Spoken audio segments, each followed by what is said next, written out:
Hello, hello, everyone. Welcome to the sixth episode of the Content Corner. My name is M Sushi. I'm joined here by four lovely gentlemen here. How you doing, boys? Okay. Good, yeah. Doing pretty well. So, we're obviously at the sixth episode. It's pretty good to be here, and we got some new faces. I think we'll start over here in the second slot right next to me, DeLuca. What's up, dude? Hey, it's great to be on. Looking forward to this. Should be a ton of fun. I've listened a few times and it's always been good. So yeah, happy to, hop on. Hopefully have a fun time. Now, obviously, I want to ask the question I ask everyone who comes on here, which is, how did you discover this friend group of kind of Celeste runners? Because obviously, like, between being professional gamers over here, we're also just a huge group of friends. So how did you really find a way to fit in, per se? Yeah, like I got into Celeste in 2018, like near the beginning of it, and joined the Discord, joined the Celeste Cord, the big one and stuff, and kind of just hung out in streams of like various runners. I think Oddbod was the main one at the start, but also Bye and like got to know him, had some became friends with him, and eventually like kind of introduced me to the rest of the group, and so yeah, met with a bunch of other people. Yeah. Oh, that's really nice. Yeah, connections and friends of friends, and all of a sudden you get into a pretty large Discord server. It Yeah, just pretty happens to much. work out like that. Yeah, no, it's definitely been really great. Like, I really appreciate, all of you folks. It's good getting to know people from different speed games, from different parts of the world and all that. And yeah, it's definitely, I really appreciate it now. We'll probably talk about that in a bit. But during these times where, you can't really see other people face to face, this is a good kind of social opportunity.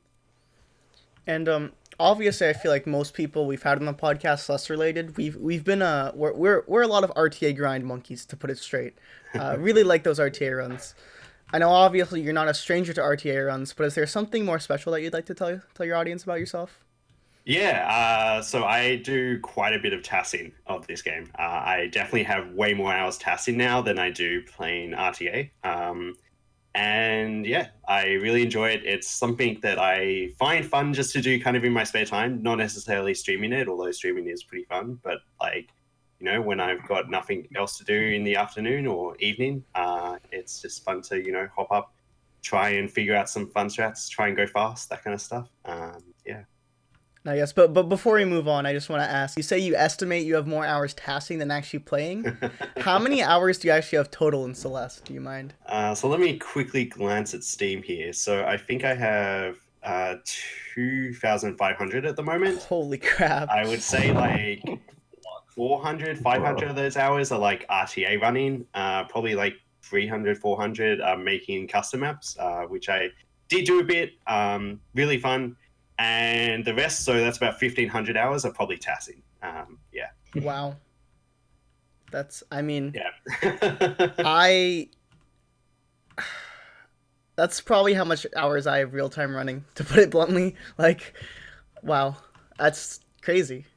Yeah, like it's definitely something that you can spend a ton of time on. Oh, I'm sure. And I'm sure we'll get into this later, but yeah, definitely there's a few hours there which have been, oh, let's just leave Celeste open while yeah, making sure. dinner and all that. But yeah. I swear, if like, everyone likes to like flex their hours, but I feel like, I mean, the biggest example for me is that I obviously used to play Portal 2 a ton, and I have almost 3,000 hours in that game, and Yeah. I wouldn't be surprised if I had a total of like 400 hours idled or something like incredible like that. Like, it was especially because I was like much younger and I didn't have an idea of power consumption, so I would actually just leave my computer on. But Yeah. No, definitely there's a lot of people with a lot of hours in Celeste. I'm definitely not the most. I know a few other people who have like 3,000 plus, so it's a good game. very good game. All right, well, we'll move over to another new face we have over there in the middle. Tilu, what's up, dude? Yo. Now, for those who don't know, Tilu is the world record holder for Big Brain's times attack, multiplication mark. Yo. Now, would you like to introduce yourself? So yeah. I As guess that's your only Sushi did achievement. say, as Sushi said, I am the big brains any percent multiplication world record holder, the best speed game of 2020. But yeah, in actual Celeste, I'm pretty new to the community. I joined, I think, half a year ago now, and yeah, I think I really joined this community once I started seeing people like Howling and Marlin join my Twitch chat, which is really the main reason why I'm here. So yeah, Celebrities. oh yeah, it's a fun time. Well, I guess I want to ask, how did I guess you kind of mentioned that you got people found in your, you got other prominent runners in your chat, but I guess is there any other story that you want to say in tour in like becoming friendly with people here, discovering this friend group? Um, not that I can remember off the top of my head, honestly. This is It's okay. not, I hate yeah. everyone here too. It's cool. There's not a lot of ton of quality content on my stream. Let's just say that. I know. The first time I remember seeing you is I think you got a big PB into like the 31s, and you were like you were live streaming, and I think you were at your college dorm, and I just remember seeing there. I was like in the VC with other people, and there were two people in the background of your webcam. One was playing Minecraft, one was playing Melee. And Oh, I've never heard of this Tulu guy before, and he's absolutely popping off, getting this like 50-second PB. So, how do you yeah. feel as kind of, I don't want to say like a newer runner, but like you're coming into the scene late in terms of like Celeste competition. I know for me, like even though like internally I will always say that like I'm later. In my opinion, I feel like I always speedrun the game late when you consider that Oddbot had the world record in January 2018. Like he literally did Yeah. like day two speedruns while I got into it in like June. But Mhm. you've got into the game a little over a year or two after the release. Mhm. Do you find that like challenging at all or? Um, I actually find it. I think I have it easier than what it would be if it were like with day two speedrunning, because there's so many more resources available to me. So like right now, I think I have around only 250 hours in the game, which is like nothing. Oh wow. But yeah, but there's enough knowledgeable people in the community and enough resources online that I can stitch together the 31 I Yeah. have right now. I mean, I don't know how true this is for you because obviously everyone reacts to challenge differently, and I know a huge thing, like a huge misconception about speedrunning is that people will see speedruns and be like, "Oh, I could never do that," or "That looks too hard." And I think especially like when I got into the game, I mean, granted, um, to put it as humbly as possible, I would consider myself a somewhat talented individual. So every time I see challenge, I think like, "That's easy. Like, sign me up. This is easy. Catch me world record in 2 weeks." Which is usually never the case. Obviously, it's a process. But I know some people will Yeah. always like be very intimidated by challenge. So when you come into the game and the world record's already like a low 28, 27, like, did you see that world record run and you're like, whoa, or did you see the world record in your run and you're like, hell yeah, I want to do this? I was definitely more of the former. I didn't think I could come close to touching it. But then again, my attitude with speedrunning, since this was my first speed game, my attitude was more like just, screw it. Let's see how far I can get. Yeah, well, I think that's an awesome mentality to have going forward, and so far it's been pretty successful. Yeah, for sure. Well, thank you again, Tilu. Again, returning guest, we have Programmatic. How are you doing? Hey. Um, I know you're quite comfy over there in your new workstation. Uh, I know. Would you like to share what revelation has happened to you? so yeah, you might be able to hear that I'm currently in a large empty apartment room. Uh, I'm sure that echo is getting to you guys. But yeah, I have a job at Microsoft now. I haven't really started working yet, but they gave me this huge computer to do stuff on, so I'm kind of taking advantage of that Yeah, and it's awesome. playing games until I actually start working. Yeah, it's a really weird time to start working, but I'm very happy to hear that everything's going well. And of course, over there, all the way at the end of the table, we got Pest. How you doing, dude? Yo, I'm doing pretty good. How about you? Oh, I'm chilling. I mean, you know, I feel like we're starting to do the content corner bi-weekly and get a little bit more comfy. You know, I'm Yeah, feeling a bit. not bad. I'm feeling a bit content deprived. You know, last weekend I was shivering. I was like, ooh, where's the Gotta get you a content? Where's fix. the content? But Yeah, thankfully we can do it. we're We can do it. we're good. Yeah. Well, anyways, I'm glad we got to get some brief introductions and recaps with everyone. We're gonna go into some more speedrunning stuff here today. Um, a huge thing we want to talk about in terms of Celeste news. Obviously, if you are not following the 80% competition, Ultramarlin and TGH have been pushing the record down recently. Um, I believe TGH is at a 27:02, and Marlin has gotten 3:27 flats. So there's a 2 second difference between them, but at the end of the day, we're looking for that eternal glory of that sub 27 run. Marlon now has the flattest 27 flat possible. This is true. It's pretty honestly awesome. incredible. Like, whoever wrote the storyline for this, like, give him a raise. Like, I'll give him a hand of applause. It's kind of insane. So I guess for background, for those who aren't completely educated, obviously, since TGH or since 270X has been achieved, sub 2710 that is, a lot of runners have been looking for, and community members and viewers, we've been looking for the sub 27 run. Obviously, minute breaks are usually very huge in speedrunning communities. I mean, when we saw TGH get a 27:02, we thought this is probably the last straw. Marlon proved us wrong and got a 27.2, which like 27:00.2. It's really weird to not have a minute or second symbol because there are no seconds. And what we thought was quite literally such a dumb thing, missing a huge minute break by 2 minutes, or 200 milliseconds, I should say. He proves us wrong again and gets a 27 flat point 1. And just when we thought the shenanigans were up, I believe it was yesterday, 2 days ago, he got a 27.0, which was quite literally 2 frames off of a sub 27-minute frame. I run. think 1 it frame? was actually in a one frame. It was 27.0 was 0 0.15. seconds, and then 0.15, and literally Oh, the yeah, frames would've they gone- would put it into 26. Can you not get a 27-minute flat time? Like, is that not in the frame rule? It's No, not No, the possible. next one is Alright. 26:59.998. This shows how much I know about the game. But, Yeah, for you like Celeste fans out there, like each frame counts as exactly 0.017 seconds. So you can divide the time by that to work out what actual times you can get. But yeah, we basically have, like, again, like I think Pest said, like the script is incredible on this one. You really could not write it out better. Marlon is still doing attempts. I know TGH is also still doing attempts, but generally, I wanted to have a conversation about minute barriers in general in speedrunning. Obviously, I think Marlon's a great runner, and I think he reacts a lot better to missing a huge goal by 1 frame.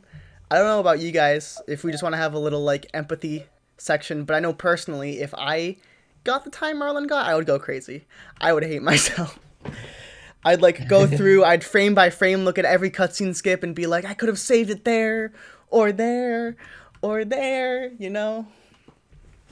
Yeah, that definitely happens a lot. Like I know when I was doing runs, I don't, have a great time like that, but definitely often when I was like, getting closer to a place higher, I would look at it and be like, man, if I just didn't, die that one time, or even just like at flag 1, it's the hardest flag because you always make slight mistakes, and that's the last mistakes you make in the run, so you remember it. And yeah, you'd think about those.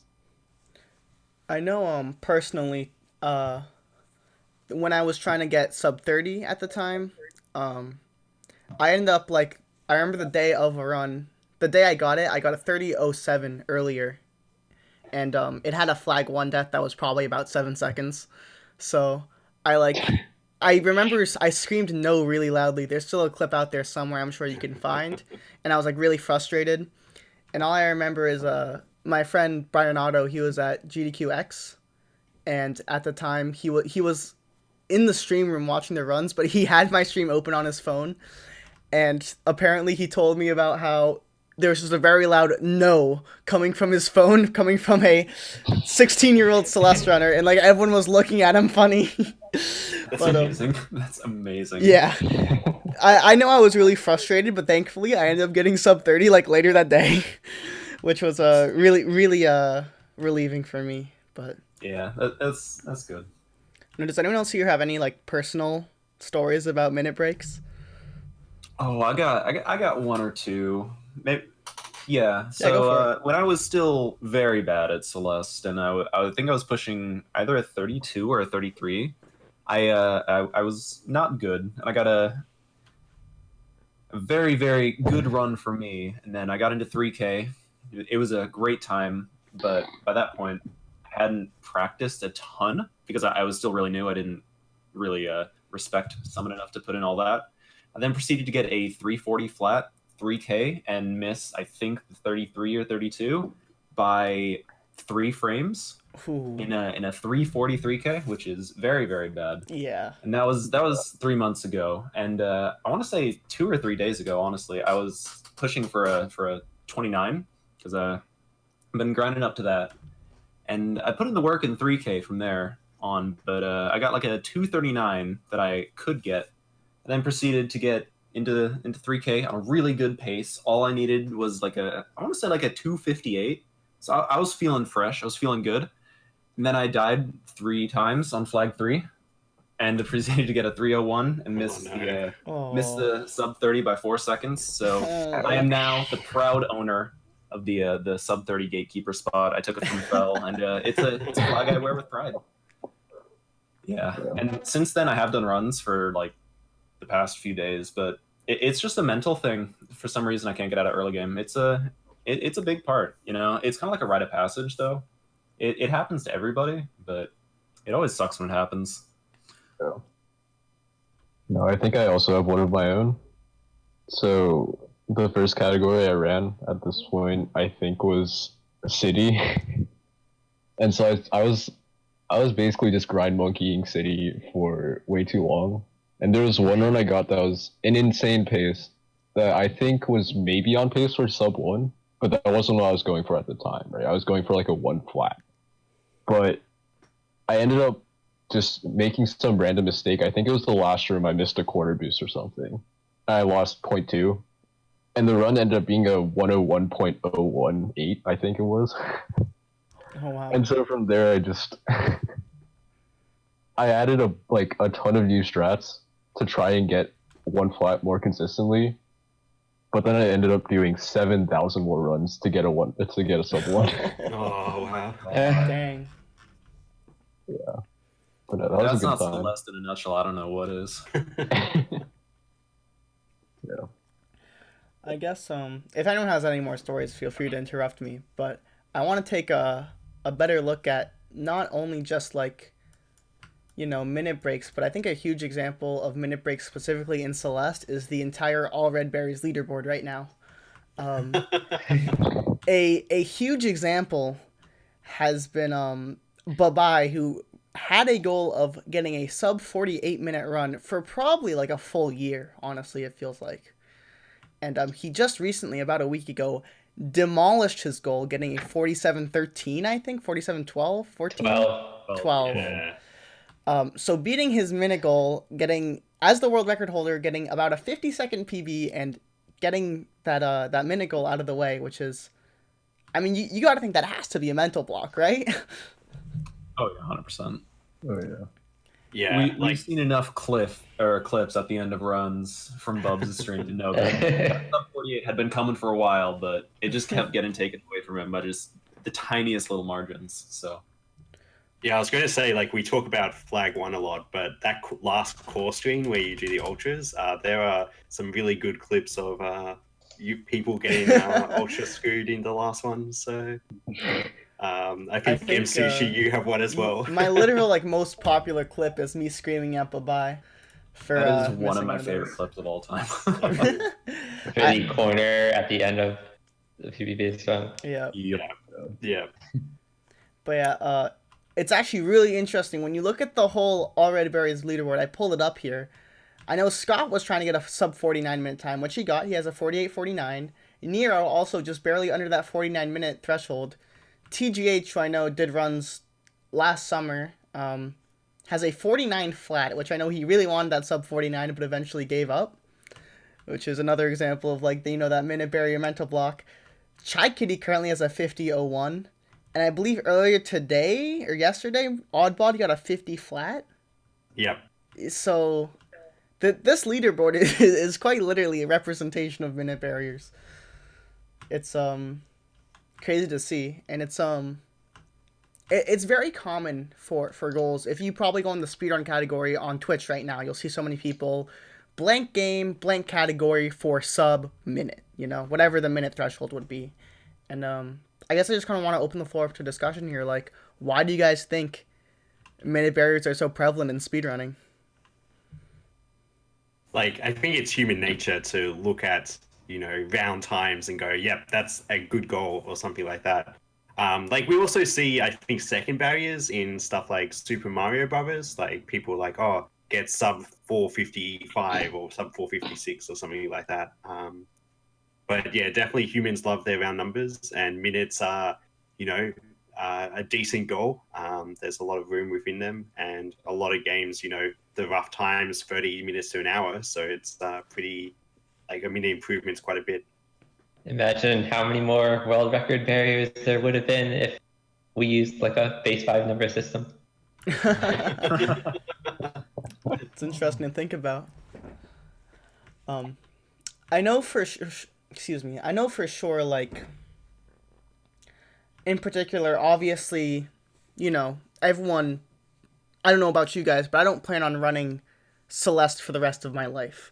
And obviously I will likely stop a category when I feel like I hit a certain goal, and that goal is usually determined by maybe a minute barrier or a certain 10-second barrier, And specifically, like, I guess the question I want to pose here is, what makes a 49-59 better than a 50 flat? I mean, obviously, I know specifically Celeste hasn't had this, but a great example is that the Super Mario 64 community recently has had a lot of bounties in terms of these minute goals or these arbitrary second goals, where it's like, how much better is a 1 second gap when it's right there, I mean, obviously, it matters a lot for internal satisfaction, but a lot of people, we're obviously very qualified to say that a lot of us have put the time and effort into this game to get really good.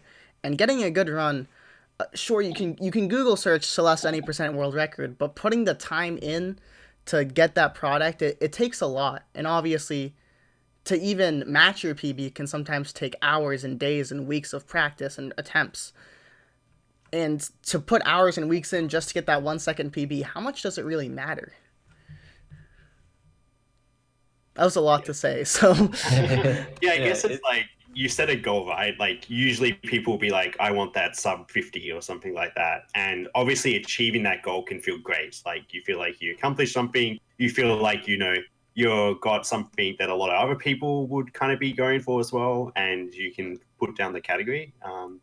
That's quite a big part. And, like, I guess the other thing to mention is you say, like, oh, how much of an improvement is that 1 second? Like, what's the difference between a 50 and a 49-59? And at the end of the day, you didn't choke the sub 50. Like, that is actually an achievement. And often what happens is you'll enter, like, the last bit with actually a lot of time save and still, like, slightly stuff up the last bit, but you didn't stuff it up enough to lose the sub 50. So it usually does represent a bit of a better run. Yeah. Mental fortitude is a huge part of speedrunning. I guess I know one thing, well, I wouldn't want to talk about this too much.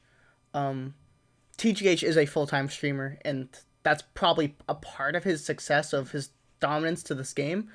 But I mean, have you guys ever sat in front of a computer screen for 6 or 8 hours and just played Celeste straight? It's quite a mental workout and the opposite of a physical workout. It's actually a lot on your body just to sit and focus for that long. It's draining. It's absolutely insanely hard. I know. At a certain point, it like physically hurts your hands. Yeah, that's also true. That's also very true. It's yeah. Celeste is a bit unique in that way, just because it's so many concentrated inputs in a short period of time where it does get to the point where even in short play sessions, like you have to stop to take care of your body and stuff. Like, in some longer games, if you just sit there and grind something for 12 hours, yeah, your body's probably going to hurt. You've been sitting still and doing nothing for 12 hours. But Celeste is kind of unique in that aspect. I don't know of many other games that are so intense and concentrated and just high, just octane energy that it physically can take a toll on you for even just like 30 minutes or an hour, of a practice session. I know. Two things I'd like to add to this is when I attempted 202 berries, which is like not something any human should ever do. And not only did I attempt 202 berries, but I came into it having I was not incredibly well prepared. I felt like maybe I could do it. My main goal was to hit 201 berries, which I obviously did, thankfully. But even that's like really hard to do, and I recommend no human ever attempts a 202 berries run. But it was definitely, I guess, not only in terms of like it was hard, but the golden berries are stressful, and stressful in a way that any normal game doesn't really have.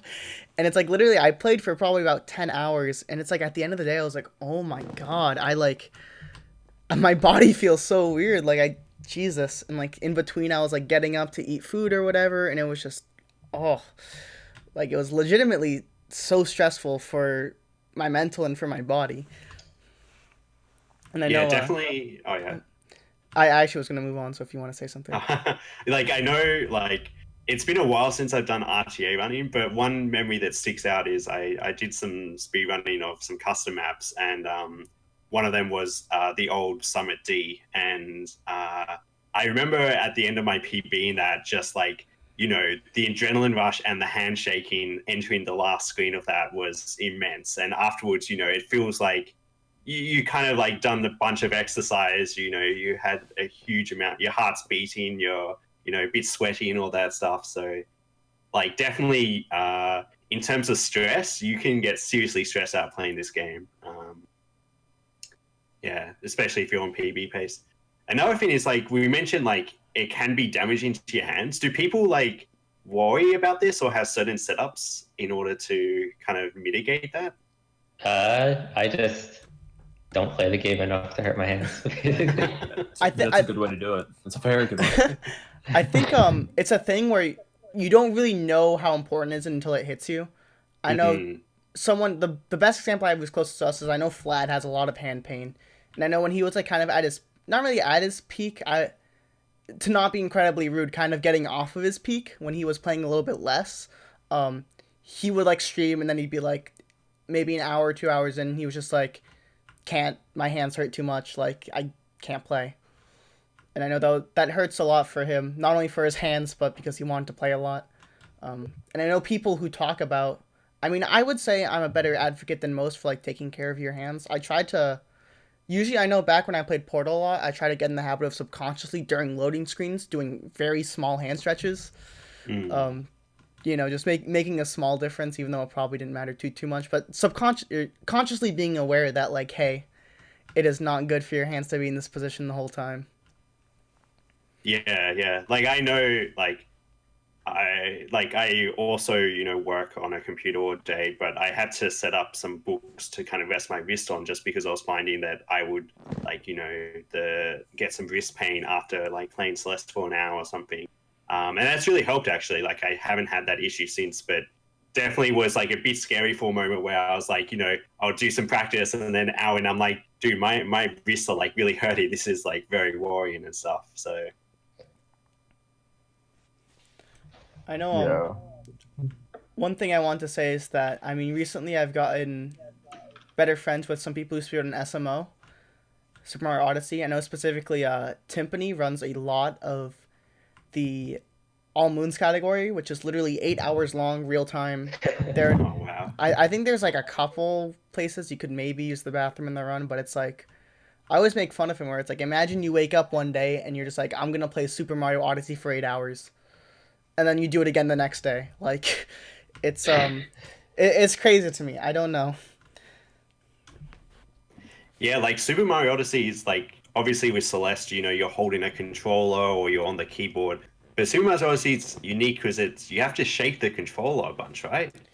Yeah, there's Yeah. a lot of motion controls and stuff. I know. I tried to briefly learn Super Mario Odyssey, and while I like got some things down, the game was really weird in the sense that one like spinning the joystick was input that was like really vital to the speedrun, and obviously motion controls were a thing. So it's Yeah. interesting.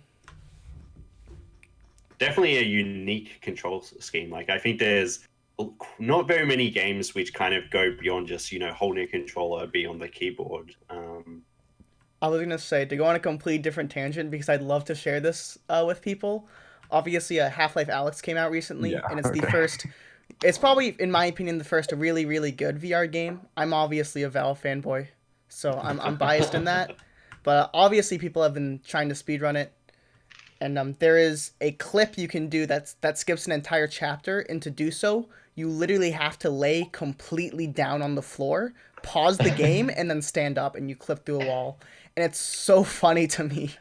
It is. Apparently, you have to be tall enough as well. Like, Yeah. there's Yeah, some I heard discussion something about that. It's like, what's gonna happen if someone actually tries to run it and they're not tall enough? I mean, It's I think you'd just- have to be like a dwarf, but like it's still.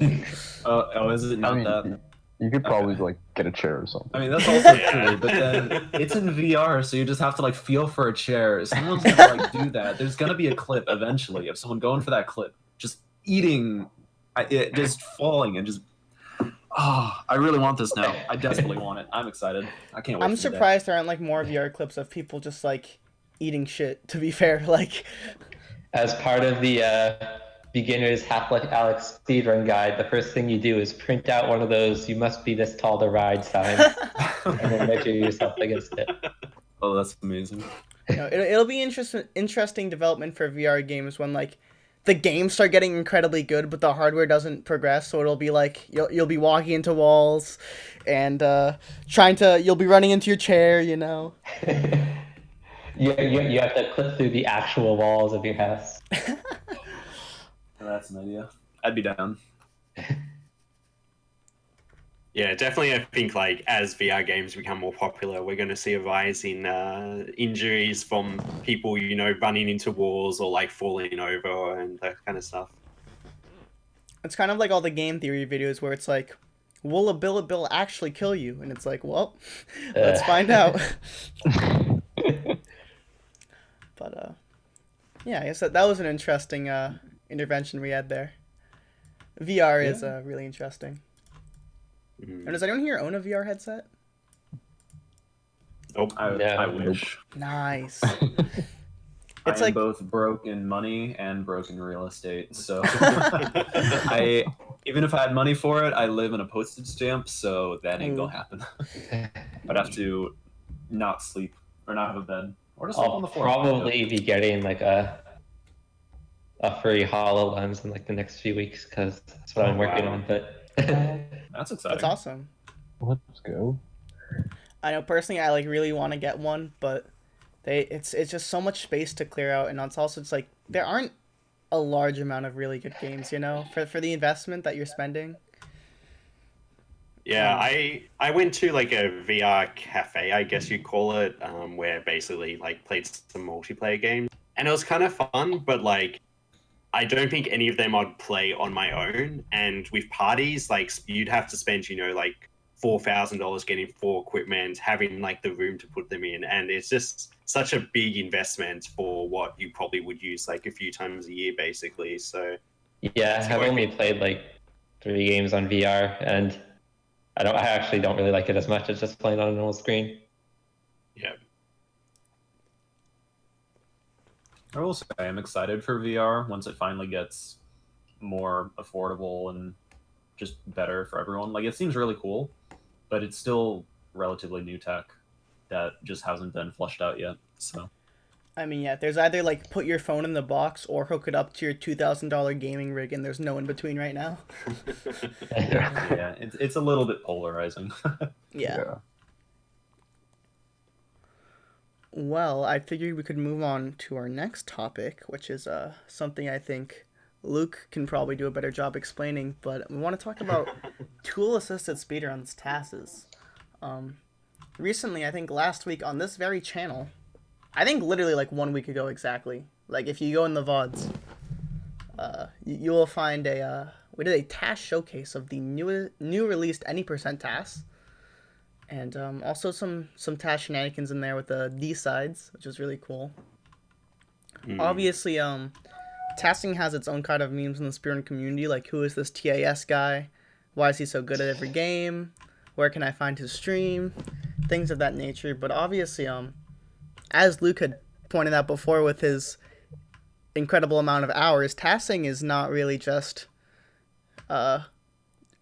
insert taskbot robot profit. It's a strenuous time investment where you really have to look for these micro optimizations and all these very precise inputs that is just a completely different breed of speedrunning.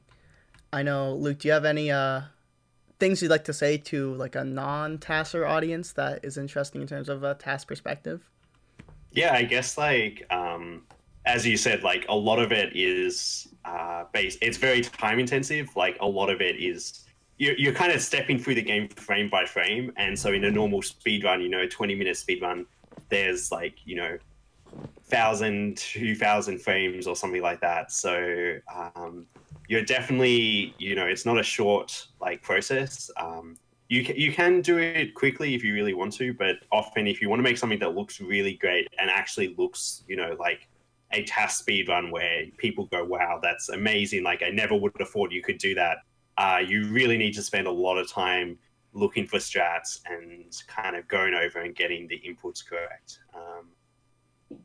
Yeah, like I'm interested. Have other people here like tried tassing in Celeste or like dabbled their hand in it at all? Not me. No. I've not. No.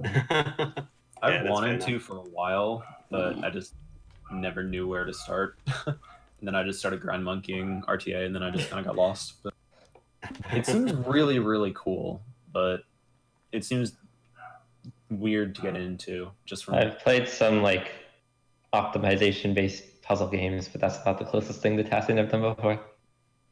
Yeah, like definitely there's a certain like type of, I don't know, I wouldn't say personality, but you have to go into it expecting a certain thing. It's not something you get immediate like satisfaction from, and also you need to be looking for these optimizations. You can't just be like, oh, it's good enough, because what you'll end up doing is you'll have a task and it'll be like, it looks kind of okay, but doesn't look amazing.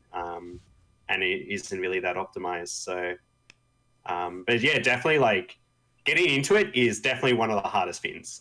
Like I know when I started looking at tassing, it was actually with the D sides, there was a room which I was like, this has to be like a 1 frame window. And I wanted to test it out basically and was like, is this actually a 1 frame window? It wasn't, it was like 5 frames and I was just really bad at the game. But yeah, basically that was like the imperative for me to, get started with it. And definitely was a bit of a challenge getting started. It's a bit easier these days, especially with Celeste. But a lot of it is just knowing the tech. And I think that has really changed over time as well. But yeah, if you're like interested to get started, I think there's like good Discord channels, and honestly just like download the tools, and if you can get them to run and you can actually control Madeline correctly, it's not too bad to kind of put in the frames, put in the inputs, experiment with different things.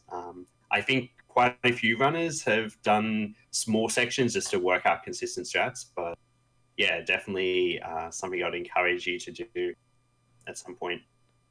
So I got a question, Luke. Like when did you start tasking? Like how long ago?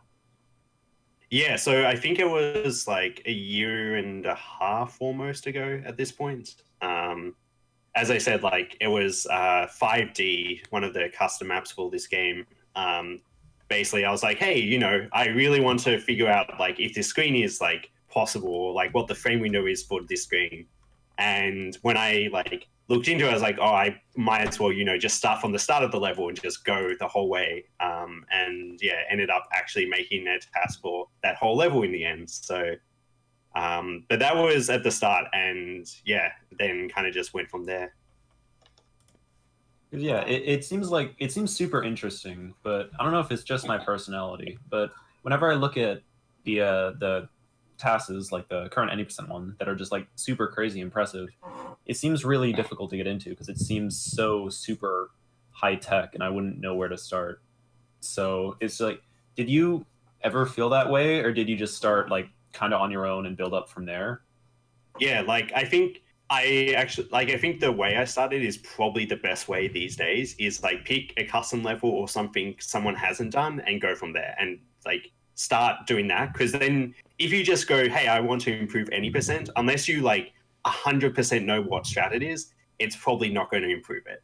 Like most of any percent, most of even 100% are very optimized, and in order to find improvements, you need to kind of either find really out there strats that the TASs and most other runners have never thought of before, or know like new techniques that can save like slight amount of times or do strats that weren't possible before. Whereas like if you're doing say a custom level or you're doing a challenge, like even challenges can be tough just because they restrict your movement, but if you're trying to do like, I don't know, key percent or bino percent or something like that, doing those can be good and useful just to like start getting experience, and and the best way is just to get your hands on it. So definitely recommend starting with custom levels. Find one you enjoy and then just start a task for that would be probably the best way to get into it for Celeste. Yeah, that sounds cool. Yeah. I'm Oh yeah. Yeah, definitely. Have other people watched like TASs for other games as well? Yeah, for sure. There's usually, if there's a speed game that I like watching, I'll look at the task as well. Yeah. Is there any that stand out as like really amazing ones? Super Monkey Ball TASs, just from Oh, yeah. just from me, because they're just insane. I have a background in source games, which is obviously any game that has mouse movement, as shown by simply the feathers in Celeste. Imagine having that before every single frame of the game. It's quite arduous to task. I know. I know specifically Juxpa, who's made the Portal task. He bought a URL. If you go to youcannottaskpcgames.com, it'll forward you to the Portal task, which is really funny. But I know I personally have not done anything tasking. I know because Celeste is like the first 2D platformer game I've gotten into, and obviously cutting out the dimension really helps a lot in terms of optimization. It is. Yeah. It is very convenient that Celeste is almost entirely digital control-wise when it comes to Yeah. passing. Yeah. Yeah, I'm there's still definitely a meme around the task community that feathers are the literal worst of tasks just because of the like analog-ish nature of them. There's just so many possibilities you can test, and like you can save frames here and there just by having a better angle you're pointing it at. Yeah, generally, I find the best tasks just to be tasks of the best speed games. Like games that are already impressive to watch and entertaining to watch from a human are usually the same for tasks. Yeah, that's fair. Yeah, like I've like as an example, like Super Mario 64 is like the most popular speed game by quite a lot of metrics and stuff, and like that task is amazing. Just basically because it also just breaks the game in half because of backwards long jumps and a bunch of other techs. But it's very interesting to watch.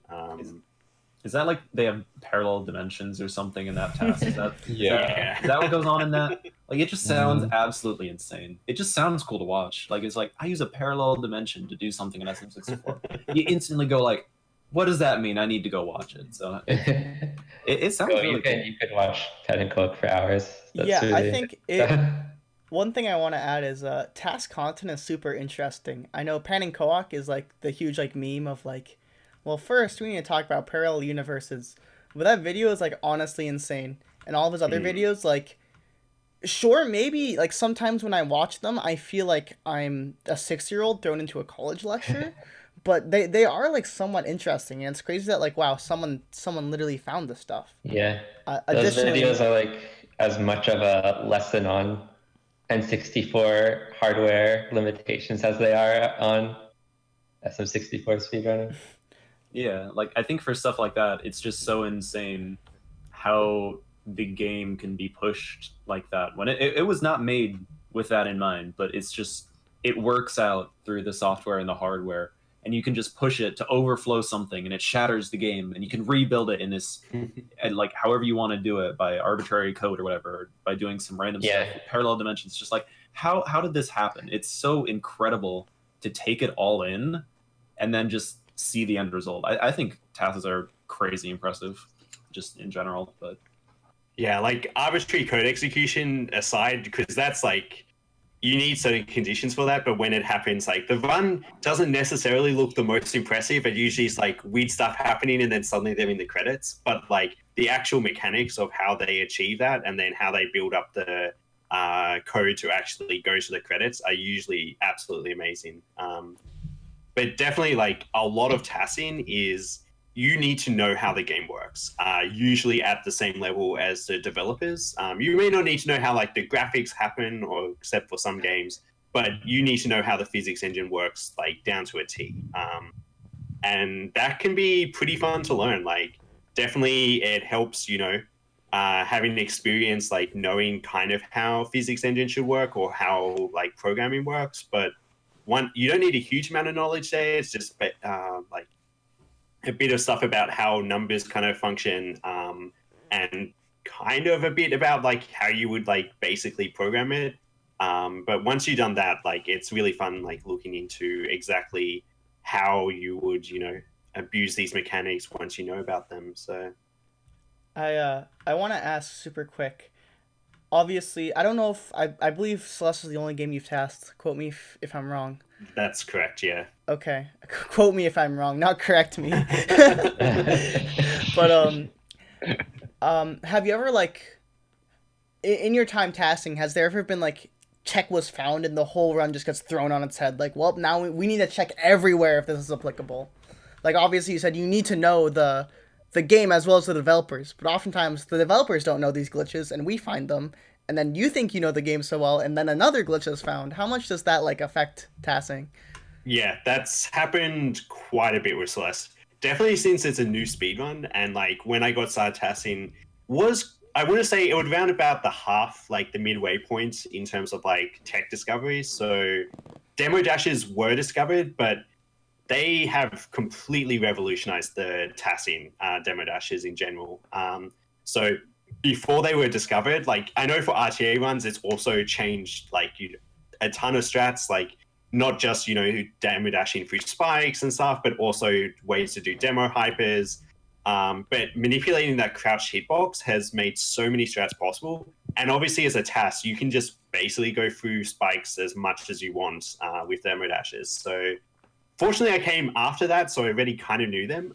But two things come immediately to mind. So the first one is delayed ultras, which I think like if you've been paying attention to tasks, you've been hearing a lot about, like we use delayed ultras here to get speed. It's as like a new hot buzzword. Yeah, basically. Like, the quick explanation for those who aren't entirely familiar with them. Whenever you do a downright dash in Celeste, the next time you hit a ground, you get 1.2 times speed boost. This doesn't care whether you hit the ground in your dash, whether you hit the ground after your dash. It doesn't matter actually what you're done. Basically, imagine like a flag gets set. Every game remembers that, okay, if you hit the ground, I'm going to give you 1.2 times your current speed. So this was found pretty quickly with regular ultras. So if you do like a hyper dash and then a downright dash, and after the dash is finished, you hit the ground, you get actually quite a lot of speed. However, it wasn't until I would say about a year ago that maybe actually less than a year ago, honestly, that we kind of put two to two together and realized that if you did a downright dash and then canceled it with, say, a corner boost or something else that interrupted the dash, you still get that 1.2 times speed boost the next time you hit the ground. And so the common move is to do a hyper, downright dash, corner boost out of it, land, and you get a ton of speed that way. And it's essentially a way to get ultras without actually having to be like significantly higher from the ground you're landing on. And question about that. So when you downright dash, is it like as long as you don't dash in a different direction? Is it like no matter what, the next time you hit the ground you get 1.2? Or is there like a time limit on it? You can actually save that through multiple screens. As long as you don't dash in a different direction, You can go through screen transitions. You can even like change which direction you're actually going in. So like say you downright dash left, but somehow don't hit the ground until you're moving right, you'll get 1.2 times your bike speed. So even like springs, bubbles won't Yep, clear even that? spins and bubbles. Yeah. So if you, the common one that happens is you downright dash onto a spin and then you land and you get some weird speed. So yeah, it's pretty crazy. Yeah, so that definitely changed a huge amount of the tasks. It's made a lot of skips possible that weren't possible before. One of the big highlights of the any percent task is TAS Awake. I know that's definitely a fan favorite. And that was really cool before when just regular ultras and corner boosts were found. However, like the new one, you gain so much speed in that first couple of screens that it's like insane. In fact, it actually goes so fast that we kind of don't gain more speed. If you remember the room with a bunch of sprints and like short platforms, we're actually trying to lose speed during that room because otherwise we go too fast into the final room and like get screwed over by a wall. So we could do a bunch more delayed ultras in that room. And like I did end up going, why aren't we doing these? Let's TAS it. And then realize that, oh, I have too much speed. I'm just hitting walls in the final room. So yeah. Do you know how much faster TAS Awake is with delayed ultras versus without it? I can't say off the top of my head. You can probably do a comparison if you load up, say, the GDQ task. That was definitely before. And if you look at the current one, I would estimate about a second faster. The majority of that comes from probably the like second or third screen where you have the speed, where you just have so much more speed. So it's a lot faster that way. But it's not as much as it may seem. Unfortunately, a lot of the time spent in TAS Awake is in the screen transitions, and you can't go faster through those. So, yeah, you spend most of it there. It's still crazy impressive that in that already short like section, like it's short even RTA, like in that short of a section, you can save a second in TAS, and it's just like it's impressive.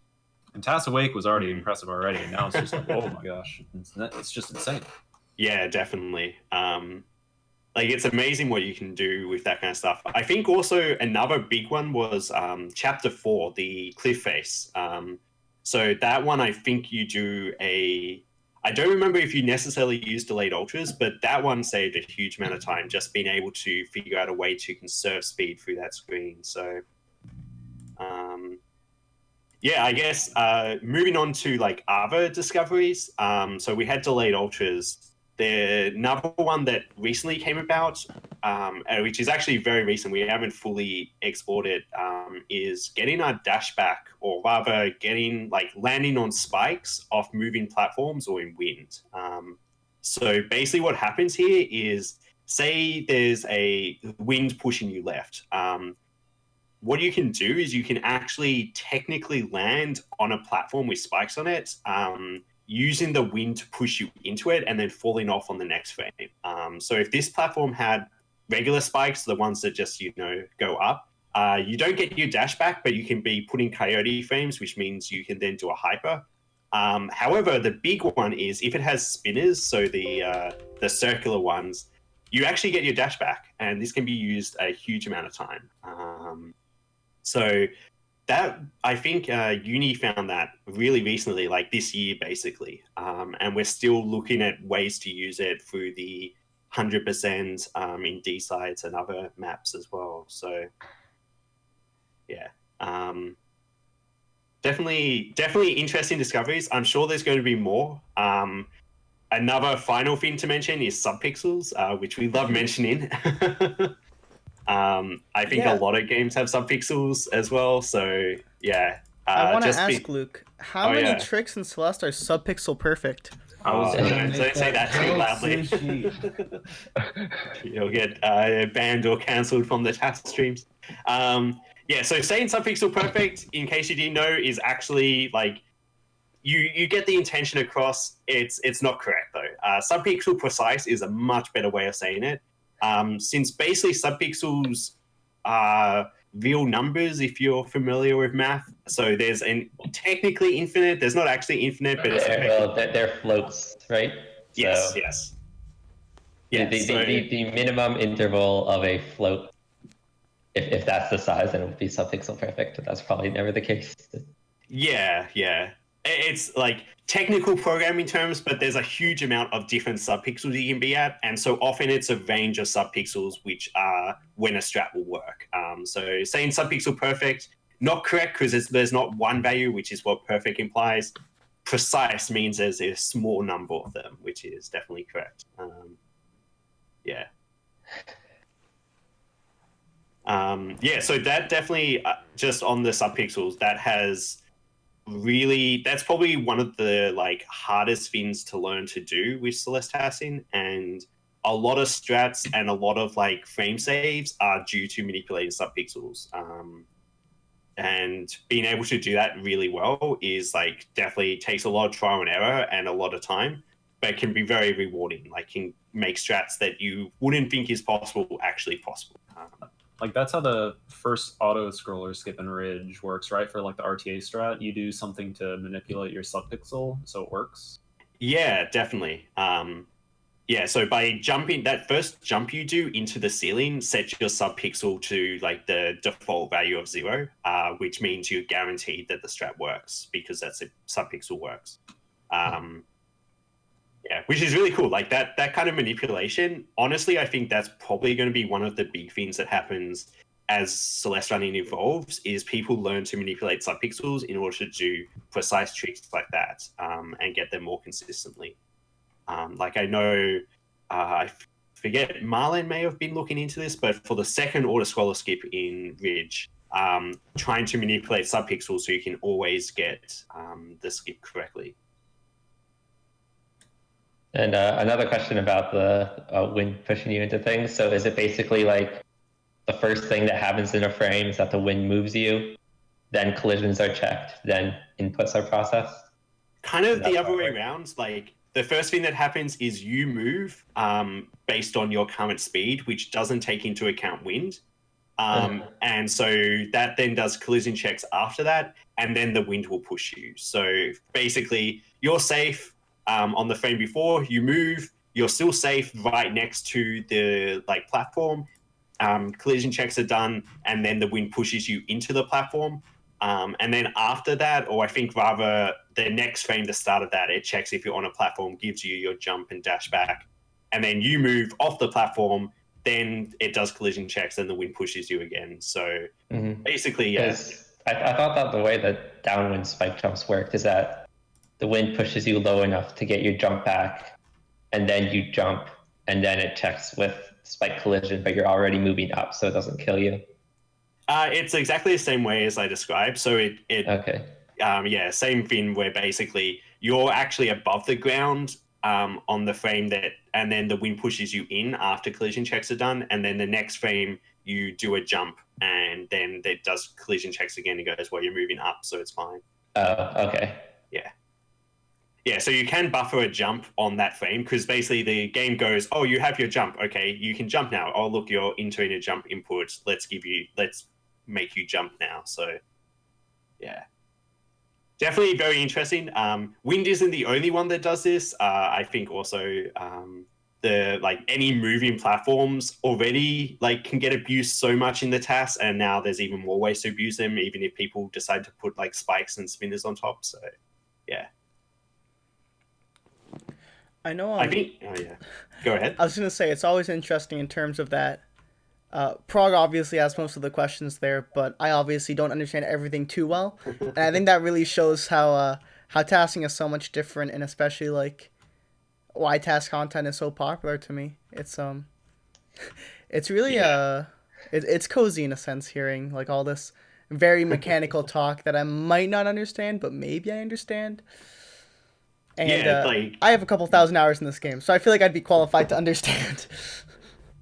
Yeah, a lot of it you don't need to understand in RTA runs, just because either you have a setup which always does it, or you're not going to touch it with a 1,000-foot pole, because no one wants to do set less demo dashes. No one wants to rely on your subpixel being correct to get pushed down into spikes and stuff like that. So no one wants to do dread corner in a run. So yeah, no one wants to do dread corner. But definitely this is, I guess, the difference between TASing and RTA, and why you need to understand the game is like so many of the tricks which make a TAS look like really cool or do skips that you couldn't do RTA are because you understand these mechanics and can like execute them correctly. Like it's not just okay. Like there are human-like TASes, I think, where you try and replicate what a human could do, but the real impressive ones are the ones where it's just just abuse the game to the maximum. I know it's always interesting talking about TAS versus RTA. I know specifically this time, correct me if I'm wrong. I remember there's a somewhat popular clip of mine somewhere where I was playing through a D side, and I got a huge like hype boost out of jumping off of a cassette room block while it was formed. I don't know if that was a discovery that I accidentally made or if that was an already known property. All I know is that now that's a thing I see in TAS often that I don't recall seeing before.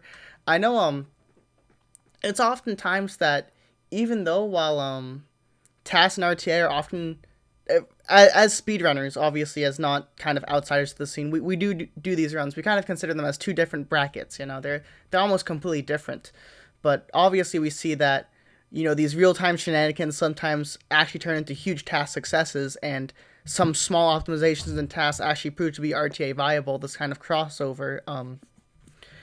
As a TASer, like how often are you like people post a strat and you're like, hey, that might save a frame or two? Like, how often does that happen? 100%, yeah. Like, especially TASing, like, the D-sides, which are, I'm just going to say, less optimized, especially due to, like, the strats. Like, the strats themselves, the implementation's pretty optimized, but, like, what strats you do are not that optimized.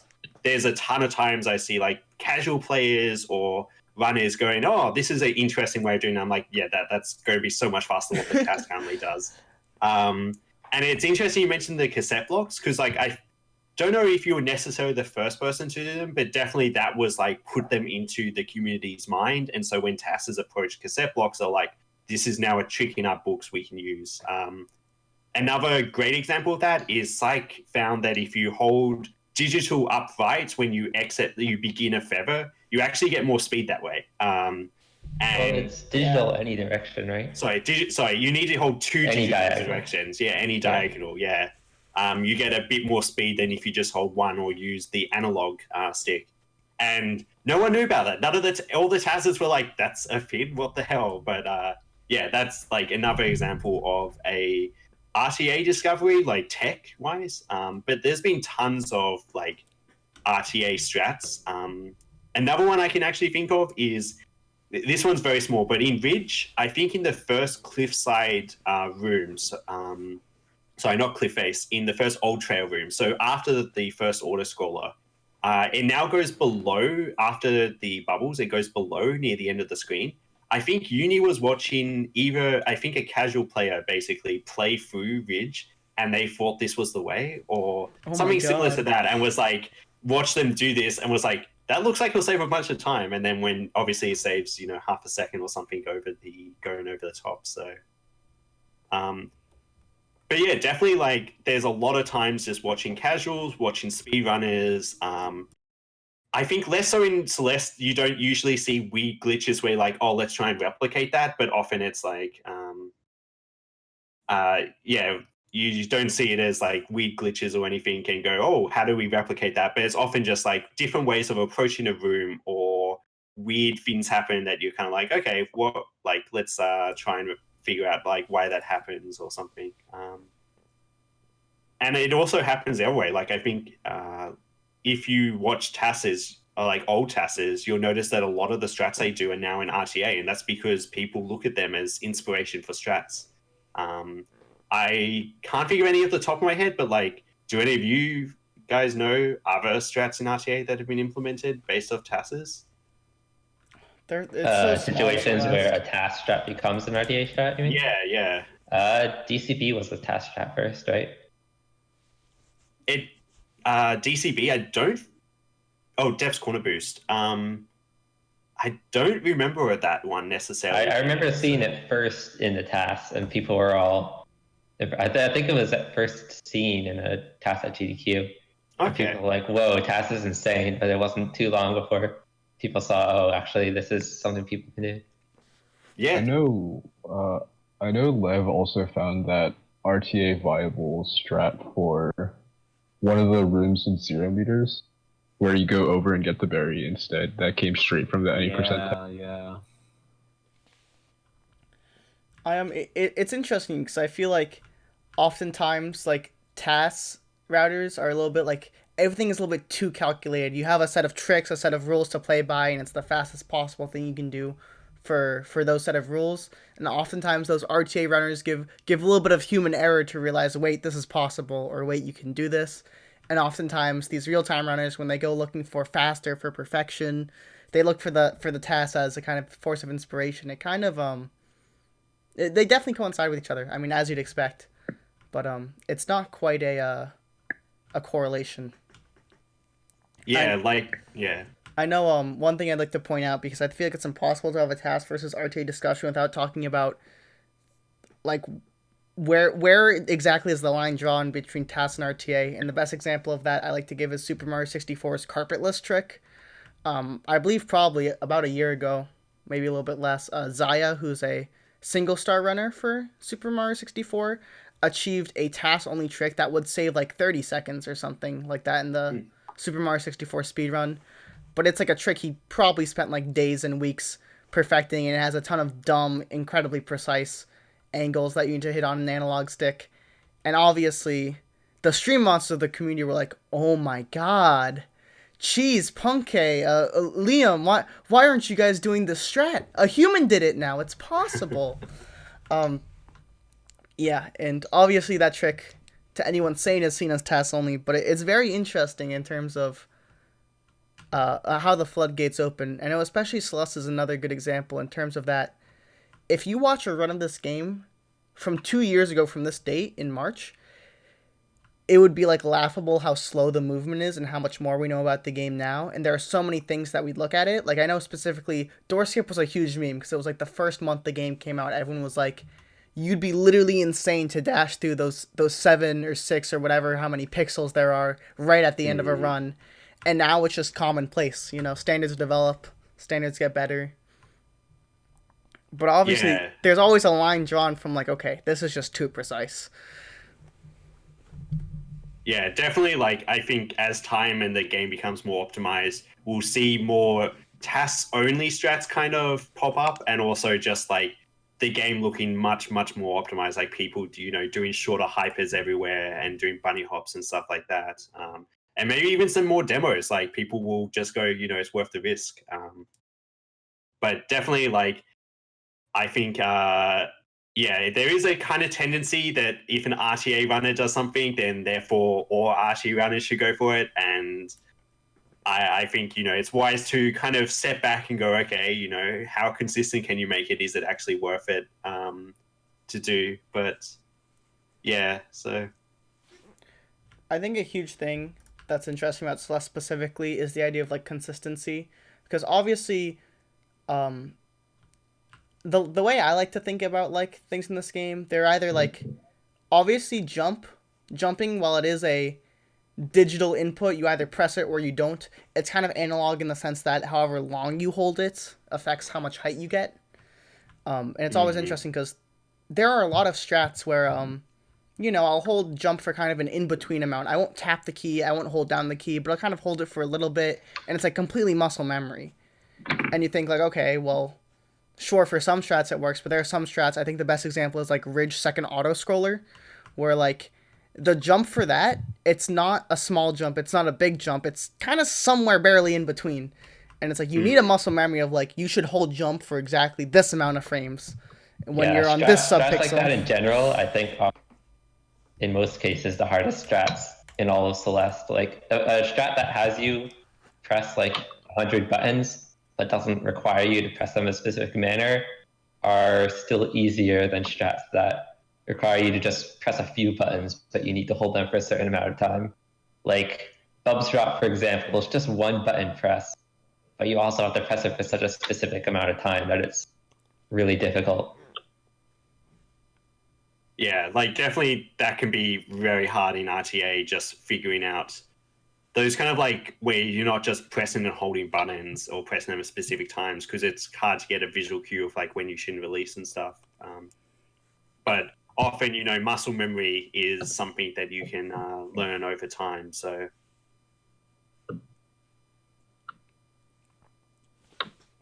Game is hard. game In is conclusion. definitely hard. I feel like we've kind of wrapped up a bit nicely. Does anyone have anything to add, or? I think that When are we going keyboard. to see a seems good. big brains times attack pass? The world's not ready for it yet. The world is not ready. Well, I think this is going to end episode number 6 of the Content Corner. Thank you, everyone, for joining us here in this room, right in the corner. Again, everyone's socials are on screen. The Twitches are on right now. You can follow anyone you see here. We probably stream a decent amount. So if you're interested in any personalities, feel free to follow. And of course, this is episode number 6. If you haven't seen episodes 1 through 5, and you're watching this live, I believe !podcast YT. I feel like that's wrong because last time I didn't get it right. But you can put a command in the chat, and you should get the YouTube channel. This VOD will be up there shortly. And if you're watching it on a YouTube channel, feel free to join us on the Twitch channel down in the description. We live stream these every other weekend now, and I know what you're thinking. Wait, but which weekend? I don't know which one. It could be this one, maybe the next one after. Don't worry. Follow our Twitter account, Content Corner Podcast, I believe. At Corner Content. It's right on the screen. I'm literally blind. Oh my god. At Corner Content, and we tweet out a couple of days in advance usually before we go live. But gentlemen, it's been a pleasure. Great work, Shilling. Sushi. You're doing a good job there. It's in my specialty. My favorite thing is if you go back to when the speed game tournament was happening, either the Portals tournament or the Celeste tournament. Dude, like I'm such a natural at outros. I can like do it by heart. It'd be like, speed gaming channels 2 through 6, and if you speak Spanish, German, or French, check out those language channels. Always some good content. But I missed the speed gaming tournament. It was actually pretty good. Yeah. Oh yeah, and also if you're not following the Celeste community channel, I mean, I guess you're pretty cool, but why not be lame with us? I guess. That's like a really weird avenue to go down in terms of like selling people to follow, but we take those. Nice.